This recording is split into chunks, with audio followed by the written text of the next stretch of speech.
It's been a while. Marami na ang nangyari. But at the end of it all, ako pa rin magtatagumpay. Malaking sinakripisyo ko para sa lahat ng to.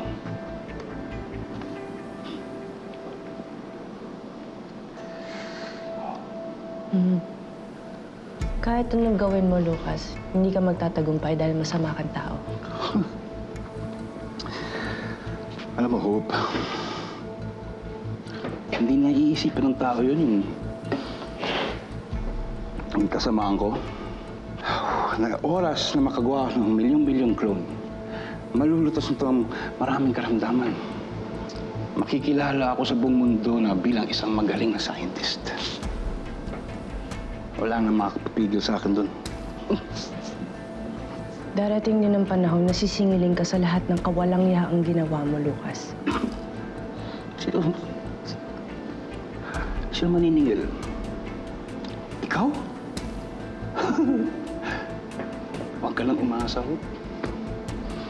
Hindi mo ako maiisahan. Kahit kailan.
Hindi ba talaga, Lucas?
Minsan nang tumigil, ikaw ang hangin na nagbigay buhay sa akin. Ikaw ang ligaya, pangarap at pag-asa. Ma'am Dayan, okay lang mo ba kayo? May nangyari po ba sa inyo? Naalala mo ba nung naaksidente ako? Nakapagpasalamat ba ako sa'yo nun? Opo, nagpasalamat po kayo agad sa akin. Kaya nga po, naging mas malapit yung loob natin sa isa't isa agad, di ba? Sinungaling ka? Hindi mo alam yung mga sinasabi mo. Dahil nagpapanggap ka lang. Hindi kasi Hope! Kayong mag-ina, niloko niyo ako! Wala nang ibang clone na maghihirap kaya ko. Wala nang ibang clone na pagdaraanan ng mga sakit na naranasan ko. Tama na. Ako na ang huli. Kung ano man yung binabalak mo, huwag mong ituloy.